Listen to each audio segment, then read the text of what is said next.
covers na nga ang ating Nice 125 mga boss! Woohoo! Let's go!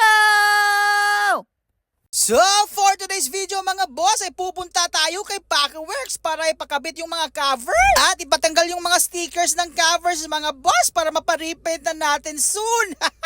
At dumating na nga tayo dito kay Packyworks mga boss. Hindi ako nakapag-video nakamotor kasi bit ko yung covers sa isang kamay. Medyo busy sila mga boss kasi dalawang motor ang in-overhaul nila pero matagal na din ako nagsabi na magpapatanggal ako ng stickers. Pagkadating ko nga mga bossing ay inumpisa na tanggalin ni Packyworks. Di na kailangan ng heat gun mga boss kasi bago naman yung covers natin. Hindi pa nabilad sa araw kaya hindi gaano madikit yung adhesive niya. Kita niyo naman yun mga boss. Kumikinta bago yung covers natin kasi. At syempre pati yun sa head cowl mga boss kasi paparepaint natin yan. Alam ko magdaming nagagandaan sa kulay nito mga boss. Rust orange to pero wala kasing tie release na ganitong kulay mga boss. Proper build lang tayo.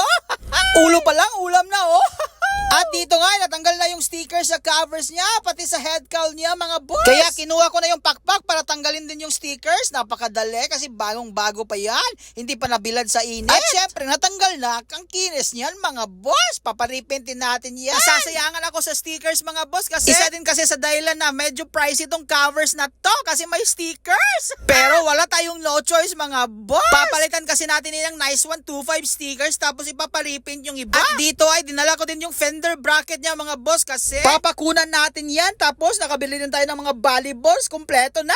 Bangit kasi ng mga stock na balls tapos kinakalawang pa.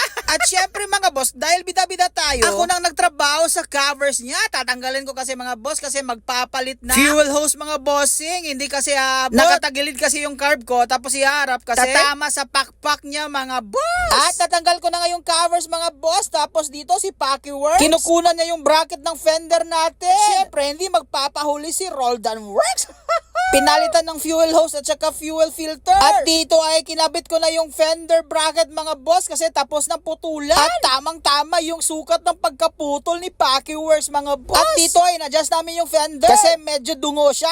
Hindi ko alam sa Tagalog yung mga boss. Tapos dito chinek ko kung tatama ba yung gulong sa fender pero ayos naman Kita nyo yan Mas pogi talaga pag may fender tapos stock lang. Dito mga boss yung body bolts na concave pinaputulan ko. Kasi 6x20 yung nabili natin. Shoutout para sa iyo, Boss Nicky, sa mga bolts. At pagkatapos maputol yung mga bolts, ikakabit natin ulit yung cover. Ikakabit yung batok, yung mga bolts, ikakabit. Walang katapusang kabit ng kabit. Unti-unti na talagang nagiging Nice 125 mga boss. Sticker na lang tapos repaint. At bandang dito ay kinabit na namin yung pakpak. Sa video na ito mga boss ay napakadali pero naabutan kami ng halos 1 oras dyan. Basta bago kasi ang hirap pala ikabit ng pakpak.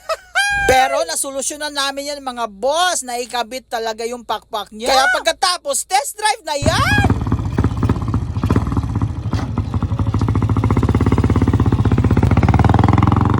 Ang sarap pagmasdan na unti-unti nang nabubuo. Ano sa tingin nyo ang tindig mga boss? Okay lang ba? O ano plano ko kasi bibili ng 320mm na shock sa likod mga boss. Kasi Thai concept tayo, magbabase tayo sa mga Nice 125 sa Thailand. Pero yung tindig mga bossing para sa akin, street legal na street legal talaga. Hindi siya ganong mababa pero yung shock naman, sa harap papaputulan ko pa yan tapos ipapalower ng konting-konti, mga 1 inch yata. Daming pang kulang mga boss pero malayo na kahit malayo pa. Imagine nyo naman mga boss, from XRM 125 Trinity to RS 125. At syempre mga boss, meron diyang montage na walang music.